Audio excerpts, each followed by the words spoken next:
안녕하세요.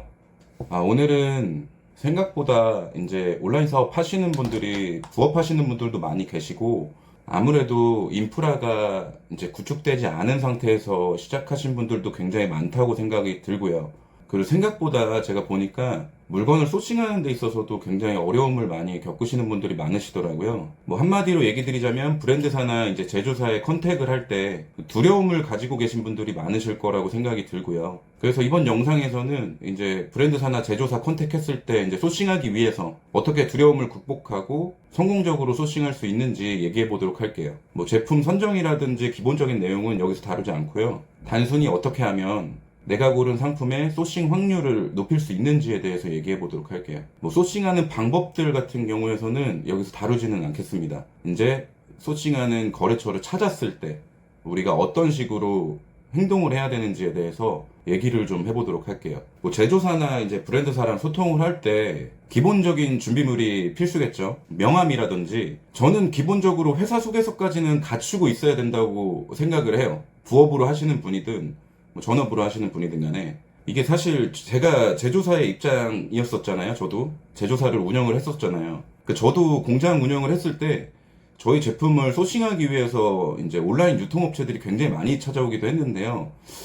근데 기본적으로 그냥 전화만 돌리고 뭐 찾아와서 이제 얘기만 하시고 뭐 명함만 떡 주고 가는 것보다는 이제 우리가 어떤 제품들을 팔고 있고 뭐 어떠한 체계로 팔고 있고 그 현재 어떤 퍼포먼스를 냈고 어떤 레퍼런스를 가지고 있다 뭐 이런 회사 소개서가 있는 업체가 그나마 더 제조업자 입장에서 더 신뢰가 가는 거는 맞더라고요. 근데 결국에는 이제 말로 설명하기 전에 이제 대화까지 가기 전 단계잖아요. 사실 뭐 이메일로 저희가 메일링을 할 수도 있는 거고 전화를 해서 이메일 주소를 받아가지고 회사 소개서 안에 이제 말하기 전에 나는 어떤 회사를 운영하고 있다.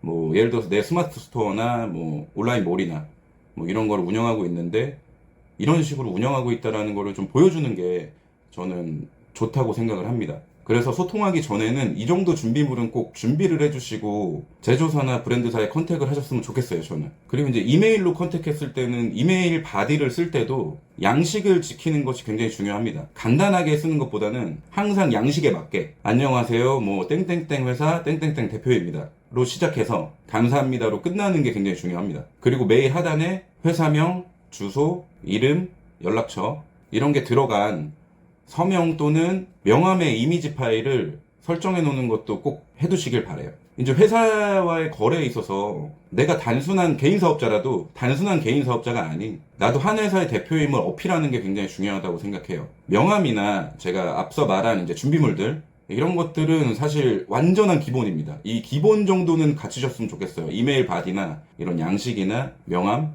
그리고 회사 소개서까지. 이 정도는 기본 중에 기본이라고 저는 생각합니다. 그리고 회사 간 거래에서 굉장히 중요한 점들은 일에 대한 프로세스를 알고 계셔야 한다는 점이에요. 회사 거래하는 데 있어서 뭐 어리버리하게 A부터 Z까지 물건을 소싱하려고 그러면 어떻게 해야 되는지 뭐 담당자한테 물어본다면 초보티가 좀 팍팍 나겠죠. 그러면 당연히 물건 공급을 거절할 거예요. 그래서 그들과의 약간의 소통 과정을 좀 정리를 하자면 인사에서 자기소개를 할 때 뭐 스마트 스토어에서 판매하고 있다 그러면은 굉장히 부정적으로 보는 제조사들이 많거든요. 브랜드사들도 그렇고. 그러니까 스마트 스토어를 강조하지 마시고 그냥 온라인 유통을 하고 있다. 온라인 유통하는 업체다. 온라인 유통하는 업체 무슨 회사의 어떤 대표다. 이렇게 자기소개를 꼭 해주시고요. 그리고 어떠한 경로로 B사의 제품을 알게 됐고 혹시 가능하다면 저희가 판매가 가능한지 그리고 처음부터 이제 위탁 판매가 가능하냐고 물어보시는 분들이 굉장히 많더라고요. 저도 지금 브랜드를 운영을 했었고 그리고 제조사도 운영을 했었는데 이제 컨택이 올 때 저도 전화를 받아보면은 이제 위탁 판매가 가능하냐 그러면 바로 저는 거절을 하거든요. 절대 돈이 없는 티를 내시면 안 돼요. 가능하다면 이제 뭐 위탁이 제일 좋긴 하겠는데요. 일단은 물어보실 때는 위탁부터 물어보지 마시고 이제 온라인 유통이 가능한지에 대해서 가능 여부를 일단은 물어보신 다음에 MOQ가 얼마나 되냐 이제 사입을 할 수 있는지 그 MOQ 단위가 너무 크다 그러면은 그게 조절이 가능한지 그렇게 해서 일단은 미팅을 이끌어내는 게 저는 핵심이라고 생각합니다. 뭐 컨택했던 브랜드사나 제조사가 온라인 유통을 굉장히 잘하고 있는 업체라 그러면 사실은 뭐 사입 위에는 아예 진행을 안 할 텐데요. 근데 그런 업체가 아니라면 대부분 이제 온라인 쪽을 잘 모르시는 분들도 굉장히 많고요. 제조사들이. 그럴 만한 이제 인력이 없어가지고 진행을 못하는 업체도 많고요. 그래서 저는 제 방식은 그랬었어요. 저도 옛날에, 이제 엄청 옛날에 제가 이제 막 소싱을 엄청 하러 다니고 이랬을 때 미팅까지 이끌어내는 게 저는 핵심이라고 생각을 했습니다. 대부분 이제 온라인 쪽에 약간의 결핍들이 좀 있는 업체들이 많기 때문에 브랜드사나 제조사는 뭐 사입한다 그러면은 미팅 약속 잡기는 굉장히 쉬울 거예요. 뭐 제가 여러분들한테 뭐 사기를 치라는 건 아니고요. 그래서 일단 미팅을 한번 잡아보세요. 미팅을 잡고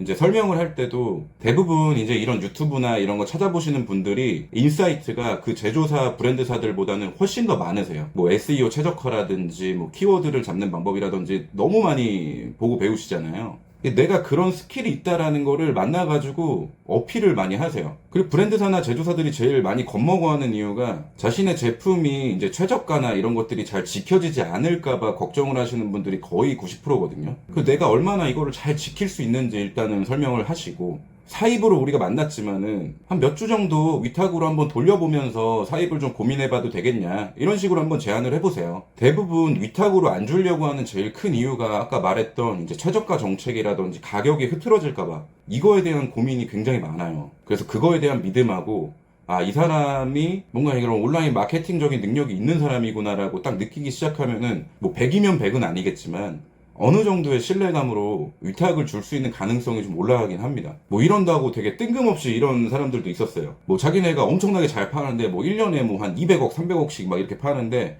아, 위탁 주세요, 막 이렇게 대뜸 하시는 분들도 계시거든요. 근데 이렇게도 가지 마시고 그 선을 잘 타시는 거를 진짜 잘 하셔야 돼요. 요즘에는 이제 뭐 온라인 사업에 대한 그런 정보들이나 이런 것들이 너무 많이 퍼져 있어가지고 뭐 제조사나 브랜드사들이 웬만하면 다 알고 있기 때문에 되게 막 개인 사업자라 그러면은 거래 안 하는데도 되게 많고요. 내가 되게 전문성을 갖췄다라는 거를 어필하는 게 되게 중요하다고 저는 생각을 해요. 그리고 아까 말한 제가 이제 기본적인 사항들, 그리고 한 가지 더 추가를 하자면 뭐 배송 방식, 배송비, 반품, AS, CS 이런 것들은 담당자 메일을 통해서 텍스트로 받아가지고 소통하는 게 굉장히 또 중요하고요. 유선으로 소통할 때 굉장히 오류가 많이 생겨요. 그러니까 대부분 중요한 사안들은 웬만하면 텍스트로 다 진행을 하세요. 뭐 카카오톡도 상관없습니다. 생각보다 그냥 전화로만 하고 미팅으로만 끝나는 경우가 되게 많은데, 미팅을 하시더라도 항상 메모를 하시고 아니면 녹음을 하시고요. 이런 거를 이제 온라인 사업 하시면서 계속 습관화를 들여 놓으세요. 견적도 항상 이메일로 받으시고, 회사와의 거래에 있어서 기록을 남기는 게 되게 중요하거든요. 빠뜨린 게 있는데, 아까 이제 미팅까지 잡으셨으면 일단 샘플부터 구입을 하십시오. 그 샘플을 또 구입을 하면은 믿지 않으시겠지만 진짜 이미지가 좀 올라갑니다. 아, 샘플 구매를 하는구나. 이 사람들 되게 뭔가 할 마음이 좀 있는 사람들 같구나. 그 샘플을 절대 꽁으로 받지 마세요. 그거 얼마 안 하니까. 그리고 웬만하면은 진짜 샘플비도 깎지 마세요. 그거 깎는다고 뭐 엄청 부자 되는 거 아니니까, 야, 이거 샘플로 몇 개 사가지고 제가 좀 제품을 더 봐볼게요, 뭐 이렇게 얘기를 하시고 샘플을 사가지고 오십시오. 그 다음 스텝으로 아까 제가 얘기 드렸던 뭐 한 몇 주만 저희가 위탁으로 한번 해보자, 이런 식으로 제안을 계속 넣어보세요. 이렇게 오늘은 좀 간단하게 이제 거래처와 소통하는 방법, 뭐 소싱할 때 소통하는 방법에 대해서 좀 얘기를 해봤는데요. 뭐 업체한테 거절을 당했다고 해서 주눅들 필요가 전혀 없습니다. 두려워할 것도 없고요.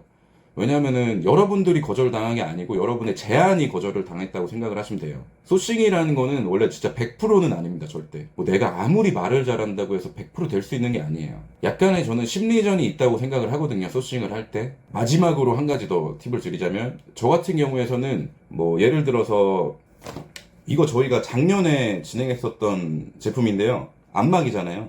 안마기. 되게 가벼운 건데 이거. 저는 저 제품을 소싱을 하고 싶은데 저 브랜드사에서 저희한테 안 준다고 한다. 그러면 저거랑 비슷한 거를 먼저 소싱을 해와요. 그리고 저 업체에 가서 저희가 이거 비슷한 걸로 진행을 해보려고 하는데, 아, 너무 마음에 안 든다, 당신네 걸 너무 하고 싶다, 뭐 이런 식으로도 저는 많이 얘기를 하거든요. 뭐 여기서 조금 더 심화를 들어가면은 몇 가지 더 있는데, 뭐 여기까지만 일단 한번 해보시면 소통하는 데 있어서 크게 문제는 없을 거라고 생각을 합니다. 이제 저희도 연락을 받는 입장이 돼보고 또 소싱을 하는 입장이 돼보다 보니까 연락 주시는 분들이 생각보다 되게 많이 어버버되고, 또 너무 두서없이 얘기하시는 분들 너무 많아요. 그러니까 약간 전문성이 좀 떨어져 보이게 얘기하시는 분들도 많고, 또 너무 과하신 분들도 계시고, 그 선을 유지해 가면서 딱 기본적인 거는 다 마련을 해 가면서 이렇게 소통을 하시다 보면 좋은 결과 있을 거라고 생각을 합니다. 오늘 영상은 여기까지 하겠습니다. 시청해 주셔서 감사합니다.